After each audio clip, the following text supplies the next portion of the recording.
Good afternoon, everybody. I'm Andy, and welcome to this week's Team Kentucky Update, where we hope to have a shorter agenda than normal. But let's start out with a recap of an exciting announcement yesterday.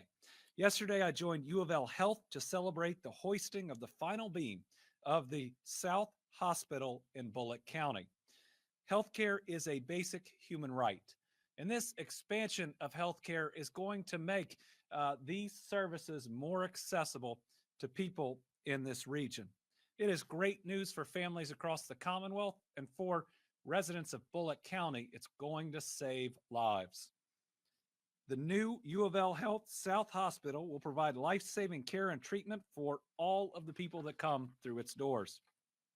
But it's also important to emphasize that while healthcare is a basic human right, it's also a basic building block of our economy. The expansion of U of L Health is another in a long list of economic development successes and investments in the healthcare industry that are creating really good jobs. The South Hospital will add approximately 100,000 square feet to the existing U of L Health facility there when it opens. It's going to bring 100 new jobs into Bullitt County. The healthcare industry is one of our leading employers.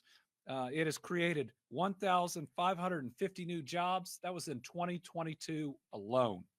This past year, we've also announced other great expansions to major healthcare facilities. There's the Norton Healthcare's new hospital in the west end of Louisville, first hospital in that area in over 150 years. There's the Appalachian Valley Autism Center in Prestonsburg and the institution of the PACE program, which can allow seniors to stay in their homes longer, receive incredible care, and improve quality of life. We've been trying to get that program going for 20 plus years as a state government, and now it's active in so many of our communities. So the completion of U of L Health South Hospital adds to our growing list of healthcare expansions and our growing list of economic development wins. Thank you to U of L Health. Next, recovery-ready communities. Applications are now open for counties across the Commonwealth to apply for and become certified as recovery ready through the Recovery Ready Communities program. One life, just one life lost to drug overdose is too many. And we must continue to commit ourselves to doing everything we can to help those that are suffering from addiction. We've got to make sure that we have adequate treatment facilities. I actually had one of the major providers in the state tell me that they think right now that Kentucky is #1 per capita in treatment beds and opportunities in the country. I hope that he is right. We have seen significant and rapid expansion, especially as those services became Medicaid eligible. But remember, that's only part of it. Treatment starts, we hope, a process of recovery, which has its own challenges from transportation to housing. By applying for certification through this program, communities will have their services measured in 3 categories: prevention, which is always the best answer; treatment, necessary for those that have fallen into addiction; and recovery. That's making sure once people get well, we can keep them well, get them back with their families, get them in a good job. This evaluation gives communities the opportunity to identify and close gaps in addiction treatment and service programs. This will help us fight addiction, while at the same time not just saving, but truly restoring lives and ensuring that there are opportunities to get help in every community across the Commonwealth. The Recovery Ready Communities program is the latest step we are taking to fight the drug epidemic, and I strongly encourage local counties to apply by visiting the link on the screen right there. This administration has been committed and will remain committed to fighting this drug epidemic. It's a task that I took on first as Attorney General, where after watching what opioids had done to our communities, I filed more lawsuits against those companies than any other AG in the country. And we're starting to see those dollars come in. So I think it was last week or the week before that I signed the emergency regulations to get those dollars that go to our counties out there in the first tranche so that they can begin the healing process in their communities. We also launched a program to help employers guide their workers to addiction services when in need, because when someone is falling into addiction as an employer, the best thing you can do is get them help, not lay them off. Give them the opportunity to get better. And again, the earlier we can intervene, the better our possible outcome. In a bipartisan effort with the General Assembly, we've expanded recovery-ready housing, as well as access to treatment for pregnant and parenting people in rural areas. We also expanded on the benefit of Casey's Law by allowing the court to determine if an individual should be ordered to undergo treatment for a substance use disorder. We provided tens of millions of dollars of grant funding to programs across the state, and our law enforcement out there continues to do a great job, with Kentucky State Police and the Warren County Drug Task Force making one of the largest meth busts just weeks ago. 80 pounds, almost unheard of for one single bust. I'm very proud of the work that they're doing. But you know, part of it also falls on us to make sure that when we see somebody in need of help, that we reach out and we get them to reach out. Remember, folks suffering from addiction aren't nameless, faceless people. They're people that we know and care about. They're people we go to church with. They're people that we work with. So if you or someone you know is battling addiction, there are resources, including calling the Kentucky Help Call Center at 833-8KY-HELP. That's 833-859-4357. There's also Find Help Now, ky.org, for information about available space in treatment programs. We're actually working to expand on this by launching a tool which we have on recovery housing. We don't nearly have enough, but as you're coming out of treatment, if you're in need of recovery housing, we need to make sure we have a similar tool about where beds are and where they're open, where there's space for you to go to continue to get services, peer support, and other needs. And finally, you can visit the Kentucky State Police website where they're ready to help. If you go in yourself asking for help, that's a place that you will be paired with a local officer who will assist you in finding the appropriate program. All right, we have an update on the Healthy at Home Eviction Relief Fund. After providing dollars for more than 2 years to keep people safe in their homes during the height of the pandemic, the Team Kentucky Healthy at Home Eviction Relief Fund will expend all of its available funds provided by the federal government here in the near future. Team Kentucky has already nearly exhausted the federal funding awarded to the state, because by this point, we've now helped 52,738 households with nearly $205 million in rental assistance and more than $23.5 million in utility and internet assistance to help keep families in their homes.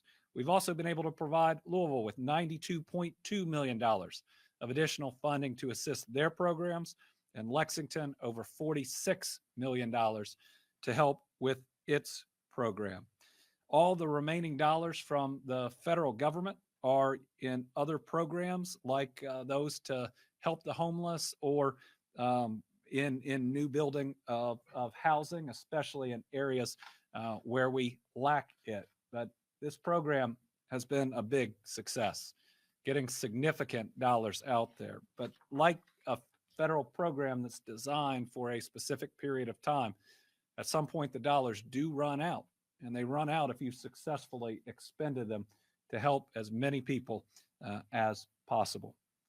All right, Eastern Kentucky flood update.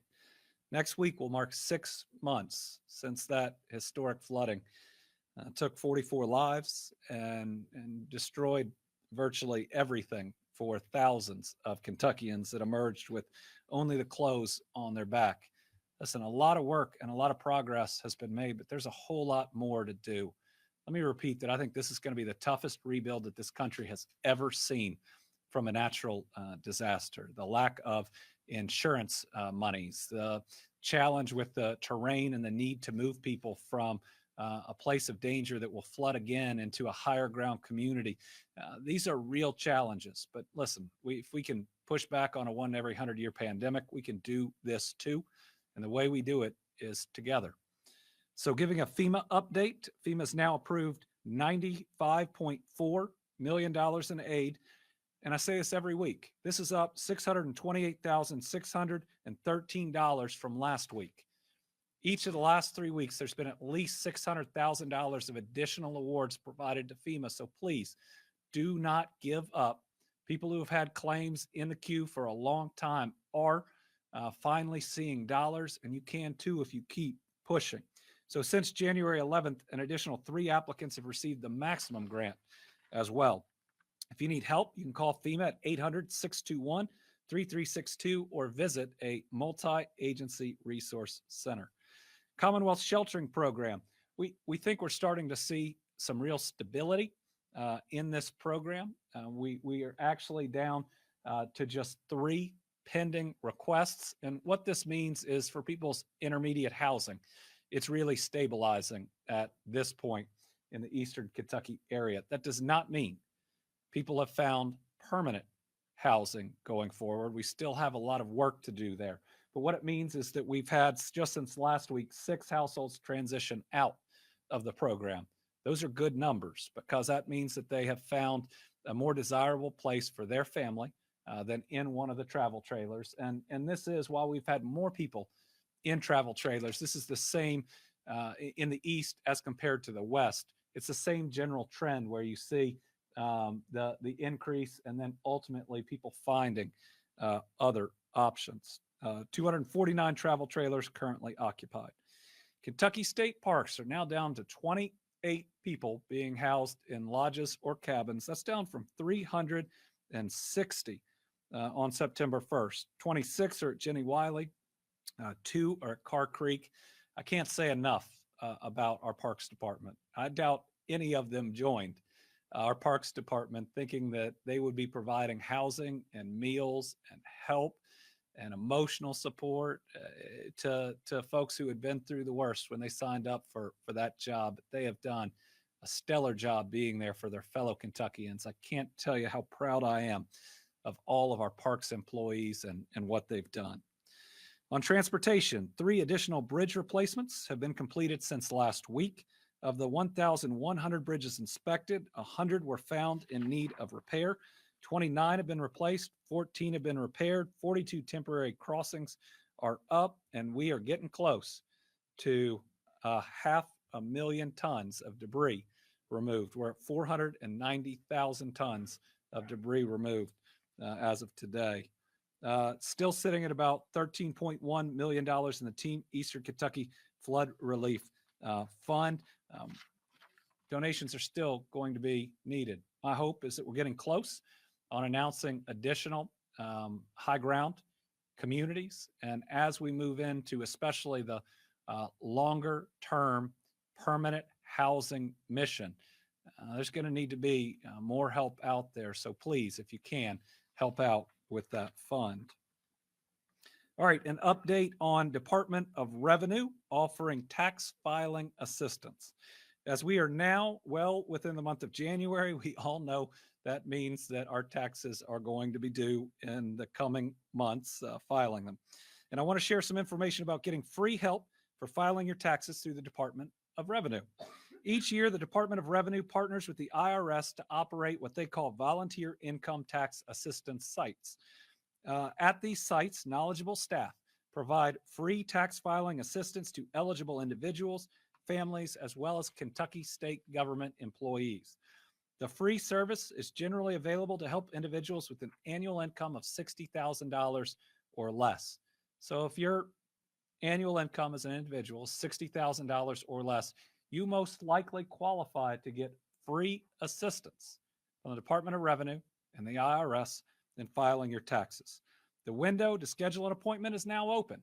It opened this week. In-person assistance will be offered on Tuesdays and Thursdays from February 2nd to the 13th. Last year, more than 1,500 returns were prepared and with this help and then filed at no cost to the individuals. So if you believe you qualify, this is a heck of a service. Being able to talk to either DOR or the IRS to get assistance in filing your taxes. You can find a list of all the regional taxpayer service centers at the Department of Revenue's website, which is on the bottom of the screen. All right. Another update on the Department for Juvenile Justice. As I've been discussing the last several weeks, my administration has taken quick and decisive action to make our juvenile justice detention centers safer, and we're going to announce more today. But if I can, I want to start because we've been talking these last several weeks about just one specific part of the Department for Juvenile Justice, which are the detention centers and really pre-adjudication detention centers. That's where all of our challenges are. But just to show you a bit of a chart on all of the different types of facilities. Nope. There you go. The Department for Juvenile Justice operates much more than just the pre-adjudication detention centers that we're talking about.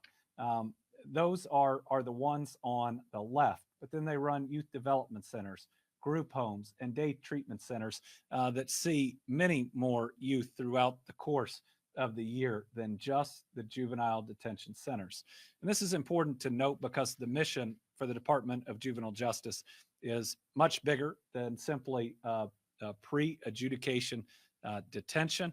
And much of the services that we talk about or think about wanting to provide to youth that are in the criminal justice system, most of those are actually provided by a facility other than a juvenile detention center.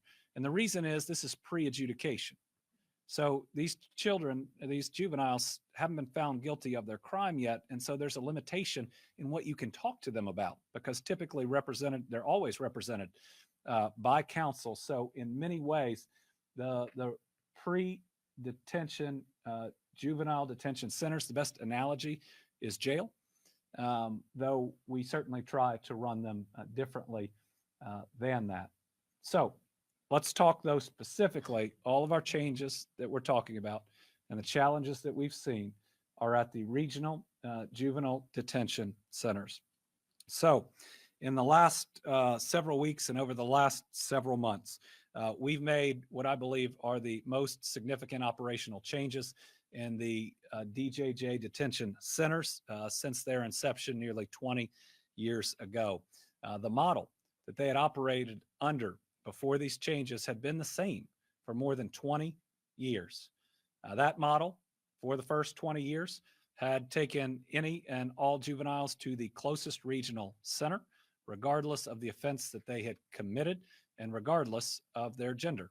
And so what that meant is that you had boys and girls in the same facility, and you had those that have been charged with capital murder next to someone that's in for contempt of court or for truancy. What we have seen in recent violent episodes at these detention centers is that changes had to be made for the safety of both the staff and the population, and that the population has certainly changed over time, in part for good reasons. There was a Senate Bill 200, I believe it was, that thankfully removed many status offenders from our facilities. But what that meant is if you go back over 10 years, the lower level offenses were the majority 10 plus years ago. And now the higher level offenses are the majority of the individuals in our facilities. So steps we have taken is that the Department of Juvenile Justice opened the first female-only detention center in Campbell County in December. Right now, I think with one exception that has certain special needs, we do not have girls and boys housed in the same facilities. And for the first time in Kentucky, male juveniles are now separated by security level based on the severity of their offense. What that means is we no longer have a facility where somebody who's been charged with capital murder or an A or a B felony are sharing a facility with someone that is in for a Class A misdemeanor or a status offense. Those charged with serious offenses are now housed at one of three high security facilities. They include Adair County, Fayette County, and Warren County. And the other male juveniles, 14 or younger than 14, or with lower level offenses, are in Boyd County, Breathitt County, Jefferson County, and McCracken County. We believe that this provides more safety to everyone, to the staff and to the youth. It allows, especially at those lower level facilities, for services to be provided without disruption, because what would happen, leading to many of the complaints about foods or showers or the education piece, is one of our higher level offenders would cause a disruption in the facility that would result in a lockdown. That was the only way to provide for the safety of everybody in there. But if a parent's waiting and there's a lockdown, they might miss their appointment. It was a real challenge with especially the disruptions to the lower level offenders caused by many of the higher level offenders. Now, placing the higher level juveniles charged with the higher level crimes in a higher security facility should also provide better safety for them and the staff, with a more structured environment and with additional resources that we can bring in. One additional resource that's being provided right now, especially in Adair County, is the Kentucky State Police is visiting it daily, and the Department of Corrections is providing certain services as well. So, number one, we have a female-only detention facility for the first time. And two, for the first time in the history of this program, we have different levels of security in our facilities. By the way, both of those were suggested by numerous folks, including the former Chief Justice of the Kentucky Supreme Court. Something that maybe hasn't been covered as much as to date, we have provided at least 2 raises to the workers in these detention facilities. First, the administration provided a 10% raise. Second, the last budget provided an 8% raise on top of that. Last piece that we have already announced before some new ones we're going to talk about today is we're working to expand the DJJ transportation branch, because the way that this will ultimately work will not cause any additional disruption to local law enforcement. They will eventually be able to take a juvenile to the closest detention facility, and then we will handle the transportation from there. But we had to immediately provide for better safety and security, and that means we got to catch up on the transportation side. So we ask people to have a little bit of patience. We're going to make sure we resolve the situation, but I know everybody's primary goal is safety of the staff and of the juveniles. So today, we're announcing some additional plans to move DJJ into the future and to improve juvenile justice and its system for years to come. So first, today, I'm announcing that we are raising the starting salary of DJJ workers in detention centers to $50,000 annually. We are ensuring that youth workers in detention centers will now be reclassified as correctional officers, and that will help in that raise. We can make that raise work under our current budget, but in part, that's because of our vacancies. So we will be asking for help from the General Assembly moving forward to meet the staffing levels that we have to meet in the future. And we need that salary to get there. So we will need help from the General Assembly as we amplify our staff and hire more. But our hope is that this will improve retention, help in the short term in hiring, and get us on the path to ultimately having the staffing that is needed in these facilities. Second, we are currently making substantial improvements to the physical facilities designed to enhance security. We'll be announcing some of these, but given that they are security in a detention facility, some of them we won't be able to announce to provide for the best security and safety. Third, for the first time in Kentucky, we're making defensive equipment available to DJJ's youth workers who before now have had no equipment with which to defend themselves or to defend youths when attacked. Fourth, we're training DJJ staff concerning the use of that equipment. It's not enough to just provide it. We have to make sure people are properly and adequately trained, and also training on the identification of threat groups within the facilities.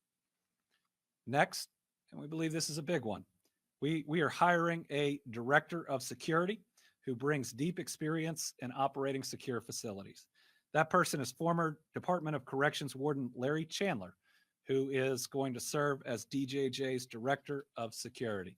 This is a big win because Mr. Chandler brings 33 years of correctional experience, having served as the warden of 6 Kentucky prisons. Mr. Chandler is assisting DJJ right now by visiting especially our high security sites and making a series of suggested changes, both that we can make in the short term and those that we can make in the long term. And as being someone who has seen some of those draft assessments, his experience is already providing significant help. Next, we're creating a compliance division to ensure that best practices are identified and followed. We need to make sure practices from one facility to the other are similar in the high security and in the lower security, and that we don't have different practices and rules other than best practices, and that they don't depart from each other from facility to facility unless there is something within the facility like the physical plant that would require it. Next, we are going to reorganize the department itself by function to better manage the current challenges facing detention facilities. And as we mentioned, we're creating a robust transportation unit to mitigate the burdens on local law enforcement. We're also procuring equipment and training personnel to better prevent the introduction of contraband into these facilities, better screening when individuals enter to make sure we prevent dangerous items and or drugs from getting into the facilities. And these are part of this, but we are going to be making or requesting a wide array of legislative, regulatory, and policy changes designed to enhance the safety and security of DJJ facilities. And as part of that, we're going to be rationalizing the detention footprint by initiating the process of design and engineering to construct potentially up to 2 new state-of-the-art facilities. Many of these buildings are older than DJJ's model itself, that were serving other purposes before they were set up. And you can just look at some of the incidents and know that the buildings weren't designed especially for the function and the population that they now serve. We will be working with the General Assembly, the work group, any of the committees. I think we're receiving questions from 4 or 5 to make these changes, to request the needed funding, and to do so in this session. So we will continue to have updates, but I hope what people see is nobody's running from this, right? This is a challenge and a problem that needs to be fixed. These facilities need to be safe. The juveniles need to get the services that they should be getting, but to do that has required real serious and significant changes, given that we are currently housing a more violent population, and that's both through experience about what has happened in the facilities, but also the breakdown of those we're housing when you look at by the charge that has been leveled. All right, public health update. The flu is somewhat declining, but it still remains at an elevated level. Get your flu shot. It works against the strains that are out there. It's still worth getting the flu shot now. RSV activity continuing to decline, which is good news. COVID-19 is increasing in the United States, but we in Kentucky are still not seeing a substantial increase. I actually got to listen to an update by Dr. Stack to county judges the other day. He's pretty pleased that if we had a post-holiday bump, that it was very small. And that is a testament to vaccinations, to treatments, to at-home tests about how far we have come. But unfortunately, current data from the CDC indicates that only 12% of Kentuckians 5 years or older have gotten the new booster. We believe the new booster is safe and effective, and that it provides very significant protection against severe illness or death for those that get it. And we believe that it is effective even against the newest variant that we are learning more about as we go. Finally, our Team Kentucky AllStars. This week, I'm excited to name the Louisville Orchestra musicians and staff as a Team Kentucky AllStars. By sharing their musical talents, this group brings joy to every part of their city, but now they are embarking on a tour throughout Kentucky. They're going to start by playing in Mammoth Cave. This is one of the wonders, natural wonders of the world. I believe the longest cave system in the United States and North America. and they're going to have a special guest, Yo-Yo Ma. That's going to happen right here in Kentucky. It's going to be pretty special. But not only that, they're then going and they're touring so many different communities in Kentucky. And if there was the universe telling us that something is right, it's doing it here. Because see, the Louisville Orchestra was founded 75 years ago after a major flood in Louisville. Now, the first place they're going after Mammoth Cave is Eastern Kentucky, an area that has seen a significant and devastating flood. I can't wait to see what comes out of this. I was asked, what do we think that say music education, those in our schools will get from these performers? I said both. The performer and that student are going to get a lot from each other. All right. We'll open it up for questions. We got Carolina and the Latex here today. We'll start with Carolina. Governor, I know you've been pushing your agenda when it comes to education lately. The legislature, some of the leaders in the legislature have indicated they have no desire to reopen the budget in a non-budget year. How do you propose working with them? What's your plan to work with them to get some of these things that you want done? Well, the legislature is and will reopen the budget this year. You cannot fund the Veterans Nursing Home in Bowling Green, which we all want to fund, without reopening the budget. It will absolutely be done. And if we want to address the DJJ situation, we need them to reopen the budget, to provide some dollars for capital improvements and others. You will see the budget reopened. Now, the General Assembly may try to rationalize, well, maybe we'll cut some over here when we're providing funding over there. The budget's still reopened, right? They are rewriting what our expenses are and how much. And by the way, we have a new forecast that says we will have $2 billion additional dollars above and beyond what we budgeted for by the end of that biennium. So our goal is to continue to bring pressure, to continue to talk about this issue.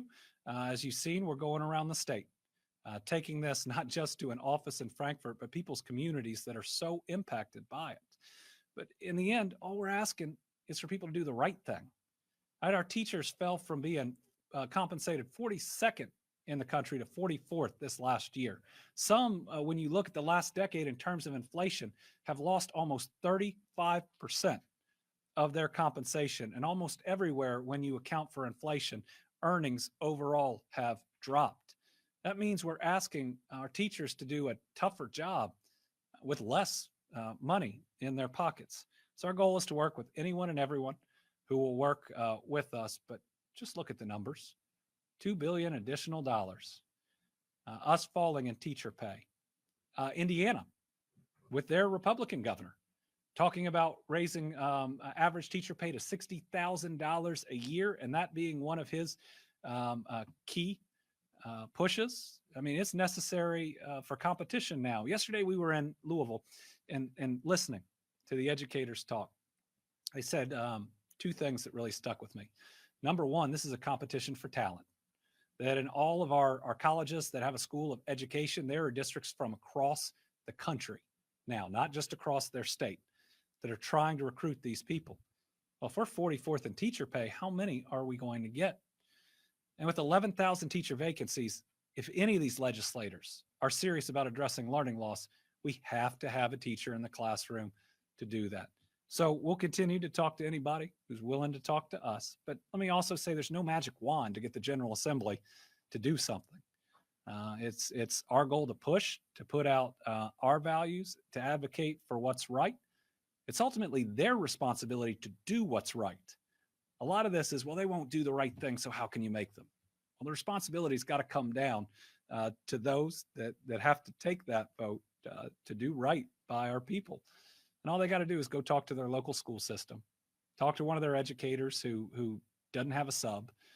Now, this is a step that we absolutely have to take. Let me mention universal pre-K too. Cincinnati just announced that they were going to do universal pre-K. That puts Northern Kentucky at a competitive disadvantage. So if we believe in competing, we like to compare ourselves to all other states. We're doing that. They're doing that with the income tax.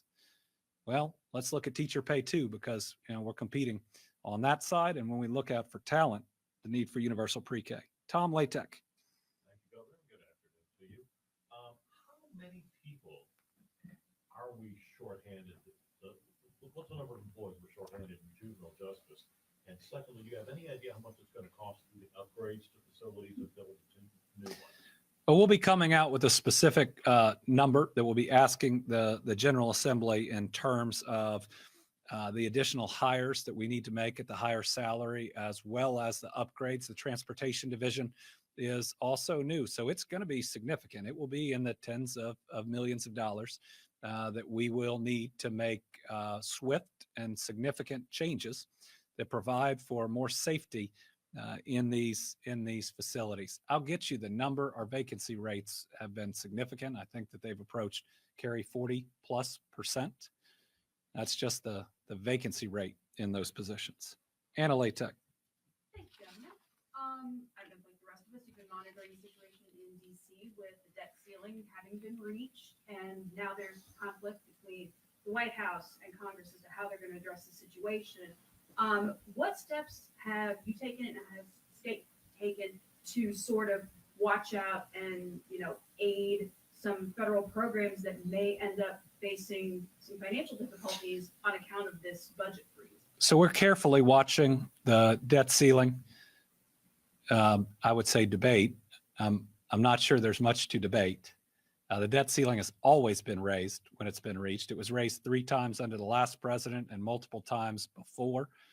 When it's something that's routine. And remember, this is just what we owe. So there's a group of folks in DC that are saying that we shouldn't raise the ceiling and default on the debts that the United States government made a promise that it's going to pay. Well, I was raised that when you give your word, it's your bond. And whether it's the U.S. government or me personally, when you have committed, when you've contracted, when you've given your word, you follow through and you don't try to negotiate some way out of it. And in many ways for the economy, this is like negotiating with someone or you drive them off a cliff. And you absolutely can't do that. So our hope is it gets resolved. We know that there are some steps being taken that may push out the kind of the final date until June. And so we will continue to push. Now, out of some of our federal delegation, you hear a lot of the right things. Out of others, you hear the desire to get something in exchange for not driving off the cliff. I personally don't think anybody, any country, ought to be doing that. All right, Al Cross, Kentucky Health News. Thank you, Governor. As you know, the Opioid Abatement Advisory Commission, supervised by the Attorney General, is nearing decisions on how to allocate these hundreds of millions of dollars from opioid settlements, but they don't seem to have any guidelines for laying out that money. And one of your appointees, Van Ingram, is on that commission, and he recently expressed concern that they don't have any guidelines yet. Do you share that concern? I do. Van Ingram is a stellar human being. He has dedicated his life and certainly his public service to battling the opioid epidemic, and he has served through multiple administrations. He is a voice when he raises concerns that we ought to listen to. The opioid crisis, it has devastated so many of our communities. And because of that, I filed more of these opioid lawsuits than any other AG in the country. And that's where these dollars are coming from. Cases that I filed, and I personally argued many of them in court to keep them in court. Sadly, I haven't been asked about how we ought to be spending these funds, but certainly any process where there is an application for government funds has to have guidelines, has to have scoring criteria. Virtually everything else, how you know this, think about the procurement process and the rest, have those in place. And it is a great concern that they have taken all of these applications without giving organizations, here's the scoring criteria that will be used. So my hope is that we'll see some major changes. This isn't about me or anybody else in office. This is about wanting to make sure that this money, which is blood money, is used the right way, is used the smart way. And if they don't come up with criteria, how are they going to tell all the amazing organizations that there might not be enough funding for in this round? Why? Remember, these are saints. I mean, most of these organizations are filled with saints, with people who have gone through addiction many times and relived their own trauma just to help other people. Now, they're going to need an explanation about why one thing was funded and another wasn't early on. Now, with that said, let me say something positive. I have heard from both Van Ingram and Eric Friedlander that the town halls were productive, had a lot of great ideas, got to reinforce kind of where we've been and where we're going, the need for recovery housing and transportation being major issues that have been raised. John Cheeves, Lexington Herald Leader. Thank you, Governor. The defensive weapons for the juvenile justice workers that you'd mentioned earlier, can you be more specific? I think earlier it was you, among others, who were talking about tear gas and tasers. The kids are going to see this soon enough, so you don't really need No to one keep has it a ever, secret from them. no one has ever said tear gas. Oh, forgive me, I'm sorry. Said tear gas. Pepper spray, pepper spray. I apologize. Pepper spray. That's right. It doesn't feel very That's good either right. way, but pepper spray and tasers. Is that what we're talking about, pepper spray and tasers? And as a quick follow-up, given how frequently the keys and the radios get lifted off the youth workers' belts by these kids during some of the incidents, is there any concern about giving them weapons which also might get taken off their belts during incidents? Thank you. Well, John, I think saying that people get overpowered, so don't give them defensive options. You give them defensive options so they don't get overpowered. We can't continue where we are right now, which is our DJJ staff being injured on a regular basis. And every corrections or other security official, when they've come in, said, of course you have to have these workers armed with at least some defensive weaponry. What we have ordered primarily right now are pepper spray that will be carried, especially in the higher security facilities, by these workers with significant training that we are going to ensure that they have.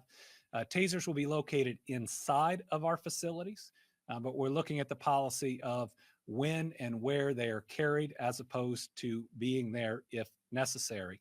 Right now, when we have a major incident, all they can do is lock down, possibly not even intercede when there is a violent altercation, because they don't have the ability to do so safely and wait for the state police or others to arrive. But we'll get you the full list of what we are looking at. We're also looking at training teams like the CERT teams that are in our prisons. When there is a major incident, we have to be able to establish order quickly. That's the way that you prevent violence from occurring. But when we have some of these juveniles that are awaiting sentencing on such serious crimes that they are either going to be in a juvenile facility or most likely an adult prison for 5, 10 years or their entire lives. It is a challenge keeping order when they understand you don't have defensive weaponry and they understand what tactics you have or don't have to establish that order. Ensuring the safety of our workers is the only way we have enough workers.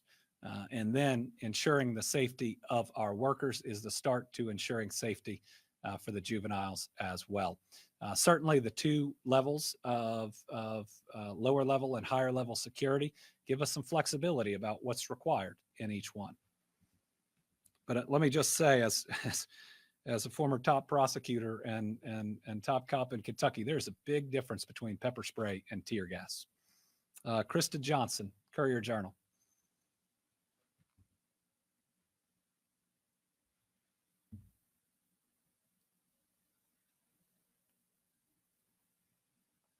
All right, we will get Krista's question from her and get them answered. Okay, we went just a little bit shorter today. Thank you all. We'll be back next week for another Team Kentucky update.